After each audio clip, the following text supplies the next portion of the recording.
ಸ್ವಾಗತ. ಈ ಕ್ಷಣದ ಮುಖ್ಯಾಂಶಗಳು: 46ನೇ ಶರಣಕಮಠ ಅನುಭವ ಮಂಟಪ ಉತ್ಸವ ನವೆಂಬರ್ 29 ಮತ್ತು 30ರಂದು ಸಚಿವ ಈಶ್ವರ್ ಖಂಡ್ರೆ. ಸಂವಿಧಾನದ ಆಶಯಗಳಂತೆ ನಾವೆಲ್ಲರೂ ಬದುಕಬೇಕು, ಸಚಿವ ಈಶ್ವರ್ ಬಿ ಖಂಡ್ರೆ. ಪೂರ್ಣಾವಧಿಯವರೆಗೆ ಸಿದ್ದರಾಮಯ್ಯನವರಿಗೆ ಮುಖ್ಯಮಂತ್ರಿಗಳನ್ನಾಗಿ ಮುಂದುವರಿಸದಿದ್ದರೆ ರಾಜ್ಯಾದ್ಯಂತ ಉಗ್ರ ಹೋರಾಟ. ಅನಿಲ್ ಕುಮಾರ್ ಬೆಲ್ದಾರ್. ವಿಶ್ವಗುರು ಸಾಂಸ್ಕೃತಿಕ ನಾಯಕರಾದ ಬಸವಣ್ಣನವರ ಕರ್ಮಭೂಮಿಯಾದ ಬಸವ ಕಲ್ಯಾಣದ ಅನುಭವ ಮಂಟಪದಲ್ಲಿ ನವೆಂಬರ್ 29 ಹಾಗೂ 30ರಂದು 46ನೇ ಶರಣಕಮಠ ಅನುಭವ ಮಂಟಪ ಉತ್ಸವ ನಡೆಯಲಿದೆ ಎಂದು ಉತ್ಸವದ ಸ್ವಾಗತ ಸಮಿತಿ ಅಧ್ಯಕ್ಷರೂ ಆದ ಜಿಲ್ಲಾ ಉಸ್ತುವಾರಿ ಸಚಿವ ಈಶ್ವರ್ ಖಂಡ್ರೆ ತಿಳಿಸಿದರು. ನಗರದ ಪತ್ರಿಕಾ ಭವನದಲ್ಲಿ ಬುಧವಾರ ನಡೆಸಿದ ಸುದ್ದಿಗೋಷ್ಠಿಯಲ್ಲಿ ಅವರು ಮಾತನಾಡಿ, ಅಂದು ಬೆಳಿಗ್ಗೆ 11 ಗಂಟೆಗೆ ನಡೆಯಲಿರುವ ಶರಣಕಮಠ ಅನುಭವ ಮಂಟಪ ಉತ್ಸವದ ಕಾರ್ಯಕ್ರಮವನ್ನು ಆಂಧ್ರಪ್ರದೇಶದ ರಾಜ್ಯಪಾಲರಾದ ಎಸ್ ಅಬ್ದುಲ್ ನಜೀರ್ ಉದ್ಘಾಟಿಸಿದರು ಎಂದು ತಿಳಿಸಿದರು. ಸಮಾರಂಭದ ದಿವ್ಯ ಸನ್ನಿಧಾನ ಬೆಂಗಳೂರಿನ ಆದಿಚುಂಚನಗಿರಿ ಮಹಾಸಂಸ್ಥಾನ ಮಠದ ಪೂಜ್ಯ ಜಗದ್ಗುರು ಡಾಕ್ಟರ್ ನಿರ್ಮಲಾನಂದ ಮಹಾಸ್ವಾಮಿ, ಬಸವ ಕಲ್ಯಾಣ ಅನುಭವ ಮಂಟಪದ ಅಧ್ಯಕ್ಷ ನಾಡೋಜ ಪೂಜ್ಯ ಡಾಕ್ಟರ್ ಚನ್ನಲಿಂಗ ಬಸವ ಪಟ್ಟದೇವರು ವಹಿಸುವರು. ಗ್ರಂಥ ಲೋಕಾರ್ಪಣೆ ಕೇಂದ್ರ ಸಚಿವ ವಿ ಸೋಮಣ್ಣ ಹಾಗೂ ಬಸವಗುರು ಪೂಜೆ ಬೀದರ್ ಲೋಕಸಭಾ ಸದಸ್ಯರಾದ ಸಾಗರ್ ಖಂಡ್ರೆ ಮಾಡುವರು. ಮುಖ್ಯ ಅತಿಥಿಗಳಾಗಿ ಪೌರಾಡಳಿತ ಸಚಿವರಾದ ರಹೀಂ ಖಾನ್, ಉದೀರ್ ಮಾಜಿ ಶಾಸಕ ಸಂಜಯ್ ಬನ್ಸೋಡೆ, ತೆಲಂಗಾಣದ ನಾರಾಯಣಖೇಡ್ ಶಾಸಕರಾದ ಪಿ ಸಂಜೀವ್ ರೆಡ್ಡಿ, ಬಸವ ಕಲ್ಯಾಣ ಶಾಸಕರೂ ಆದ ಶರಣ ಕಮ್ಮಟದ ಅನುಭವ ಮಂಟಪದ ಉತ್ಸವ ಸಮಿತಿಯ ಕಾರ್ಯಾಧ್ಯಕ್ಷರಾದ ಶರಣು ಸರಗಾರ್ ಭಾಗವಹಿಸುವರು. ಈ 2 ದಿವಸಗಳ ನಡೆಯುವ ಕಾರ್ಯಕ್ರಮದಲ್ಲಿ ಹೆಚ್ಚಿನ ಸಂಖ್ಯೆಯಲ್ಲಿ ಜನರು ಭಾಗವಹಿಸಬೇಕು ಮತ್ತು ಕಾರ್ಯಕ್ರಮವನ್ನು ಯಶಸ್ವಿಗೊಳಿಸಬೇಕೆಂದು ಸಾರ್ವಜನಿಕರಲ್ಲಿ ಮನವಿ ಮಾಡಿದರು. ಅನುಭವ ಮಂಟಪ ಅಧ್ಯಕ್ಷರಾದ ನಾಡೋಜ ಪೂಜ್ಯ ಡಾಕ್ಟರ್ ಬಸವಲಿಂಗ ಪಟ್ಟದೇವರು ಮಾತನಾಡಿ, ಮುಂಬರುವ ದಿನಗಳಲ್ಲಿ ಅನುಭವ ಮಂಟಪ ರಾಷ್ಟ್ರೀಯ ಉತ್ಸವ ಬಸವ ಕಲ್ಯಾಣದಲ್ಲಿ ನಡೆಯಲಿದೆ ಎಂದು ಭವಿಷ್ಯ ನುಡಿದರು. ಸುದ್ದಿಗೋಷ್ಠಿಯಲ್ಲಿ ಪೂಜ್ಯ ಬಸವಗುರು ಪಟ್ಟದೇವರು, ಭಾರತೀಯ ಬಸವ ವಿಭಾಗದ ಅಧ್ಯಕ್ಷ ರಾಜ್ಯಾಧ್ಯಕ್ಷ ಬಾಬುವಾಲಿ ಮತ್ತಿತರರು ಇದ್ದರು. ಇದರ ಉದ್ಘಾಟನೆ ಇವತ್ತು ಏನು 29 ನವೆಂಬರ್ 2025ರಂದು ಇವತ್ತು ಮೊದಲು ಷಟಸ್ಥಲ ಧ್ವಜಾರೋಹಣ ಆಗ್ತದೆ. ಇವತ್ತು ವೇದಿಕೆಗಳು ಶರಣ ಮಾದಾರ ಚೆನ್ನೈ ವೇದಿಕೆ, ಪೂಜ್ಯ ಶ್ರೀ ಜಗದ್ಗುರು ಲಿಂಗಾನಂದ ಮಹಾಸ್ವಾಮಿಗಳ ಮಹಾದ್ವಾರ, ಲಿಂಗಿಕ ಸುಶೀಲಾದೇವಿ, ಬಿ ಪಾಟೀಲ್ ಪ್ರಸಾದ ಮಂಟಪ, ಇದಕ್ಕೆ ಸುಮಾರು ಜನ ಎಲ್ಲ ಮಹನೀಯರು ಉದ್ಘಾಟನೆ ಕಾರ್ಯಕ್ರಮಕ್ಕೆ ಬರ್ತಾ ಇದ್ದಾರೆ. ಇದರ ಒಂದು ಅದಾದ ಮೇಲೆ ವಿಶೇಷವಾಗಿ 11 ಗಂಟೆಗೆ ಈ ವರ್ಷದ ಅನುಭವ ಮಂಟಪದ ಉದ್ಘಾಟಕರಾಗಿ ಇವತ್ತು ಆಂಧ್ರ ಪ್ರದೇಶದ ರಾಜ್ಯಪಾಲರಾದಂತಹ ಗೌರವಾನ್ವಿತ ಎಸ್ ಅಬ್ದುಲ್ ನಜೀರ್ ಅವರು 29ನೇ ತಾರೀಕಿಗೆ 11 ಗಂಟೆಗೆ ಬಸವ ಕಲ್ಯಾಣಕ್ಕೆ ಆಗಮಿಸ್ತಾ ಇದ್ದಾರೆ. ಅವರ ಅಮೃತ ಹಸ್ತದಿಂದ ಈ ಉದ್ಘಾಟನೆ ಕಾರ್ಯಕ್ರಮ ನಡೀತಾ ಇದೆ. ಅದರಲ್ಲಿ ಪೂಜ್ಯ ಸಾನ್ನಿಧ್ಯ ಡಾಕ್ಟರ್ ನಿರ್ಮಲಾನಂದ ಮಹಾಸ್ವಾಮಿಗಳು ಆದಿಚುಂಚನಗಿರಿ ಮಹಾಸಂಸ್ಥಾನ ಮಠ ಅವರು ಸಾನ್ನಿಧ್ಯ ವಹಿಸ್ತಾ ಇದ್ದಾರೆ. ಮತ್ತೆ ಪೂಜ್ಯ ಬಸವಲಿಂಗ ಪಟ್ಟದೇವರು ಇವತ್ತು ಕಾರ್ಯಕ್ರಮದ ಒಂದು ಸಾನ್ನಿಧ್ಯದಲ್ಲಿ ಅವರು ಇರ್ತಾರೆ. ಚನ್ನವೀರ್ ಶಿವಾಚಾರ ಮಹಾಸ್ವಾಮಿಗಳವರು, ಶಿವಾನಂದ ಮಹಾಸ್ವಾಮಿಗಳವರು ಬರ್ತಾರೆ ಅನ್ನುವಂಥ ಭರವಸೆ ಇದೆ. ಮಾನ್ಯ ಸಾಗರ್ ಖಂಡ್ರೆ ಅವರು, ರಹೀಂ ಖಾನ್ ಅವರು, ಸಂಜಯ್ ಬನ್ಸೋಡೆ ಮಾಜಿ ಹಾಲಿ ಶಾಸಕರು ಈಗ ಅವರು ಬರ್ತಾರೆ. ಪಿ ಸಂಜೀವ್ ರೆಡ್ಡಿ ಅವರು ಮತ್ತೆ ಸ್ಥಳೀಯ ಶಾಸಕರು ಶರಣು ಸಲ್ಗರ್ ಅವರು. ಇದು ಅನುಭವ ಮಂಟಪದ ಪ್ರಶಸ್ತಿಗೆ ಈ ಸಲ ಮಾನ ಸಿ ವಿ ಸೋಮಶೆಟ್ಟಿ ಅವರು, ಚಿತ್ರಕಲಾವಿದರು ಬೀದರ್, ಇವರಿಗೆ ನಿಜವಾಗಿ ಹೇಳಬೇಕು ಅಂದ್ರೆ ನಾನು ಕರ್ನಾಟಕ ರಾಜ್ಯೋತ್ಸವ ಪ್ರಶಸ್ತಿಗೆ ಶಿಫಾರಸು ಮಾಡಿದ್ದೆ. ಈಗೆಲ್ಲ ಮುಂದೆ ಆಗ್ಬೋದು ಅಂತಿದೆ, ನೋಡೋಣ. ಸಿ ವಿ ಸೋಮಶೆಟ್ಟಿ ಅವರಿಗೆ ನಾವು ಅನುಭವ ಮಂಟಪ ಪ್ರಶಸ್ತಿ ಪುರಸ್ಕಾರ ಕೊಡ್ತಾ ಇದ್ದೇವೆ. ಶರಣ ಡಾಕ್ಟರ್ ಕೆ ರವೀಂದ್ರನಾಥ್ ಅವರು, ಖ್ಯಾತ ಚಿಂತಕರು ಹೊಸಪೇಟೆ, ಶರಣ ಬಸವರಾಜ್ ಬೆಂಗೇರಿ ಅವರು, ಶರಣ ಡಾಕ್ಟರ್ ಎಸ್ ಜಿ ಸುಶೀಲಮ್ಮ ಅವರು, ಎಲ್ಲರೂ ಇವತ್ತು ಪ್ರಶಸ್ತಿಗೆ ಭಾಜನರಾಗಿದ್ದಂಥ ಮಹನೀಯರಿದ್ದಾರೆ. ಉತ್ಸವ ಇದು ಮುಂದೊಂದು ದಿನ ತಾವೆಲ್ಲ ನೆನ್ಪಿಟ್ಕೋಬೇಕು. ಇದು ಮುಂದೊಂದು ದಿನ ರಾಷ್ಟ್ರ ಮಟ್ಟದ ಒಂದು ಉತ್ಸವ ಆಗ್ತದೆ. ಅಂತಹ ಒಂದು ಭವಿಷ್ಯ ಇದಕ್ಕಿದೆ. ಯಾಕಂದರೆ ಜಗತ್ತಿನಲ್ಲಿ ಪ್ರಜಾಪ್ರಭುತ್ವ ಕೊಟ್ಟಂಥ ಅದು ಅನುಭವ ಮಂಟಪ, ಸಮಾನತೆಯನ್ನು ಕೊಟ್ಟದ್ದು ಅನುಭವ ಮಂಟಪ. ಇದು ರಾಜ್ಯ ಮಟ್ಟದಲ್ಲಿ ಆಗೋದಿಲ್ಲ, ಮುಂದೊಂದು ದಿನ ಇದು ರಾಷ್ಟ್ರ ಮಟ್ಟದ ಉತ್ಸವ ಅನುಭವ ಮಂಟಪದಲ್ಲಿ ನಡೀತದೆ.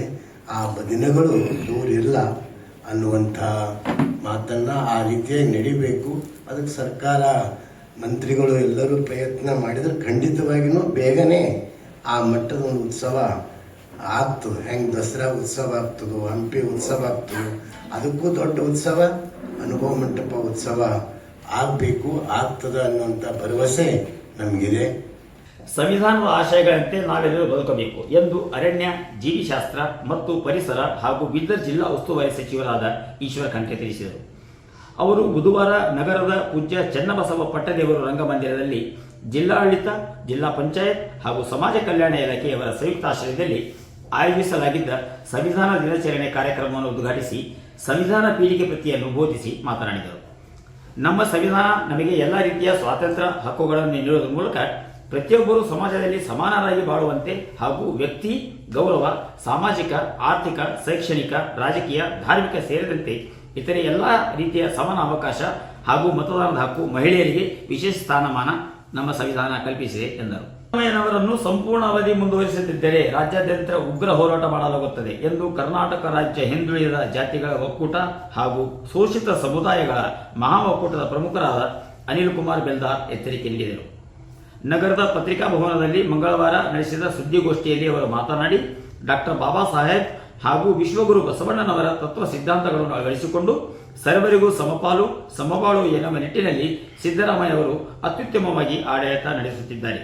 ಹೀಗಾಗಿ ಅವರನ್ನು ಯಾವ ಕಾರಣಕ್ಕೂ ಮುಖ್ಯಮಂತ್ರಿ ಹುದ್ದೆಯಿಂದ ಕೆಳಗಿಳಿಸಬಾರದು ಎಂದು ಒತ್ತಾಯಿಸಿದರು. ಕಾಂಗ್ರೆಸ್ ಪಕ್ಷದ ಹೈಕಮಾಂಡ್ ಮುಖ್ಯಮಂತ್ರಿಗೆ ಬದಲಾವಣೆಯನ್ನು ಬಯಸುವುದೇ ಆದರೆ ದಲಿತ ಸಮುದಾಯದ ನಾಯಕರಾಗಿರುವ ಖರ್ಗೆ ಅವರನ್ನು ಮುಖ್ಯಮಂತ್ರಿಗಳನ್ನಾಗಿ ಮಾಡಬೇಕೆಂದು ಆಗ್ರಹಿಸಿದರು. ರಾಜ್ಯದಲ್ಲಿ ಸಿದ್ದರಾಮಯ್ಯ ನೇತೃತ್ವದ ಕಾಂಗ್ರೆಸ್ ಸರ್ಕಾರ ಅಧಿಕಾರಕ್ಕೆ ಬಂದ ಮೇಲೆ ಸುವ್ಯವಸ್ಥಿತವಾಗಿ ಆಡಳಿತ ನಡೆಸುತ್ತಿದ್ದಾರೆ. ಪಂಚ ಗ್ಯಾರಂಟಿ ಯೋಜನೆಗಳು ಜಾರಿಗೆ ನುಡಿದಂತೆ ನಡೆದುಕೊಂಡು ಅರ್ಥವ್ಯವಸ್ಥೆಗೂ ಸಹ ಧಕ್ಕೆ ಬಾರದಂತೆ, ಅಭಿವೃದ್ಧಿಯೂ ಕೂಡ ಕುಂಠಿತವಾಗದಂತೆ ಆಡಳಿತ ನಡೆಸಿ ಜನಮಾನಸದಲ್ಲಿ ನೆಲೆಸಿದ್ದಾರೆ ಎಂದರು. ಇದೇ ಸಂದರ್ಭದಲ್ಲಿ ಒಕ್ಕೂಟದ ಪ್ರಮುಖ ಬಸವರಾಜ ಮಾಯಿಗೆ ಮಾತನಾಡಿದರು. ಸುದ್ದಿಗೋಷ್ಠಿಯಲ್ಲಿ ಡಾಕ್ಟರ್ ರಾಜಶೇಖರ್ ಶೇಡಂಕರ್ ಇದ್ದರು. ಅದು ಕಾಂಗ್ರೆಸ್ ಪಕ್ಷದ ಒಂದು ವೇಳೆ ಹೈಕಮಾಂಡ್ನಲ್ಲಿ ಏನಾದ್ರು ನಿರ್ಣಯ ಆಗಿದೆ ಅಂದ್ರೆ ಅದನ್ನು ಹೈಕಮಾಂಡ್ ಸ್ಪಷ್ಟಪಡಿಸಬೇಕಾಗಿದೆ. ಆದರೆ ಇಲ್ಲಿ ಗುಂಪುಗಾರಿಕೆಗಳನ್ನು ಮಾಡಿ ಅದನ್ನು ಬಿಟ್ಟು ಇವತ್ತು ಆ MLA ಕಳಿಸ್ಕೊಟ್ಟು ಇವರಿಗೆ ಹಿಂದಿನ ಭಾಗವನ್ನು ಕಳಿಸ್ಕೊಟ್ಟು ಕೆಲವು ಮೀಡಿಯಾಗಳಲ್ಲಿ ಹರಿಬಿಟ್ಟು ಇವತ್ತು BJP ಸರಿ ಹೋಗಿ ಭೇಟಿಯಾಗಿದ್ದಾರೆ, ಇವತ್ತು ಅಮಿತ್ ಶಾ ಹೋಗಿ ಭೇಟಿಯಾಗಿದ್ದಾರೆ ಅಂತ ಹೇಳ್ತಕ್ಕಂತಹ ಏನು ವಾತಾವರಣ ರಾಜ್ಯದ ಮಾಧ್ಯಮದ ಮುಖಾಂತರ ಮತ್ತು ಜನರಿಗೆ ಏನು ಒಂದು ಒಳ್ಳೆ ಆಡಳಿತ ನೀಡತಕ್ಕಂತಹ ಎಷ್ಟು ಗ್ಯಾರಂಟಿಗಳು ಕೊಟ್ಟರು ಸಹ ಯಾವುದೇ ಒಂದು ಕಾರ್ಯಕ್ರಮಗಳಿಗೆ ಅಭಿವೃದ್ಧಿ ಕಾರ್ಯಕ್ರಮ ಎಲ್ಲೂ ಕುಂಠಿತ ಆಗಿಲ್ಲ. ಇವತ್ತು ಸರ್ಕಾರದ ಖಜಾನೆಯಲ್ಲಿ ರೊಕ್ಕ ಇಲ್ಲ ಅಂತ ಇವರು ಬಗ್ಗೆ ಎದುರಿಸ್ತಾ ಇದ್ದಾರೆ. ಅದು ಸಾರ್ವಜನಿಕರಿಗೆ ಹೇಳಬೇಕಾಗಿತ್ತು, ಸರ್ಕಾರ ನೌಕರರು ಹೇಳಬೇಕಾಗಿತ್ತು. ಆದ್ರೆ ಅವ್ರು ಯಾರು ಹೇಳ್ತಾ ಇಲ್ಲ. ಎಲ್ಲ ಆಡಳಿತವನ್ನು ವ್ಯವಸ್ಥಿತವಾಗಿ ನಡೀತಕ್ಕಂಥ ಸಂದರ್ಭದಲ್ಲಿ ಅರಾಜಕತೆಯನ್ನು ಉಂಟು ಮಾಡಿ ಹೆಂಗಾರ ಮಾಡಬೇಕು. ಯಾಕೆಂದ್ರೆ ಇವತ್ತ ದೇಶದಲ್ಲಿ ಬಿಜೆಪಿಯ ಆಡಳಿತ ಇರುವ ರಾಜ್ಯಗಳಲ್ಲಿ ಯಾವುದೇ ತರಹದ ಗೊಂದಲಗಳಿಲ್ಲ. ಅಲ್ಲಿ ದುನಿಯಾದ ಅಶಾಂತಿ ಇದೆ, ಅಲ್ಲಿ ದುಡ್ಡಿಲ್ಲ.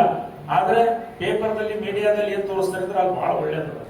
ಒಂದು ಉದಾಹರಣೆ ಹೇಳ್ಬೇಕಂತೀನಿ ನಿಮ್ಗೆ, ಮುಂದೆ ಬರ್ತಕ್ಕಂಥ ಲೋಕಸಭಾ ಚುನಾವಣೆಗೆ ಅವ್ರಿಗೆ ತಕ್ಕ ಪಾಠ ಕಲಿಸ್ತಾರೆ. ಆದ್ರೆ ನಮ್ದು ಬೇಡಿಕೆ ಇವತ್ತಿನ ಪತ್ರಿಕಾಗೋಷ್ಠಿ ಮುಖಾಂತರ ನಾವು ಬೀದರ್ ಜಿಲ್ಲೆ ಆಗಲಿ, ಕಲ್ಯಾಣ ಕರ್ನಾಟಕ ಭಾಗದಲ್ಲಾಗಲಿ, ಈ ಭಾಗದಲ್ಲಿ ಸಂಪೂರ್ಣವಾಗಿ ಕಾಂಗ್ರೆಸ್ಗೆ ಬೆಂಬಲ ಕೊಟ್ಟು ನೀವು ನೋಡಬೇಕು. ಕಳೆದ ಲೋಕಸಭಾ ಚುನಾವಣೆಯಲ್ಲಿ ಕಲ್ಯಾಣ ಕರ್ನಾಟಕದ 6 ಕ್ಷೇತ್ರದಲ್ಲಿ ಕಾಂಗ್ರೆಸ್ಗೆ ನಾವು MP ಗೆಲ್ಲಿಸಿಕೊಟ್ಟಿದ್ದೀವಿ.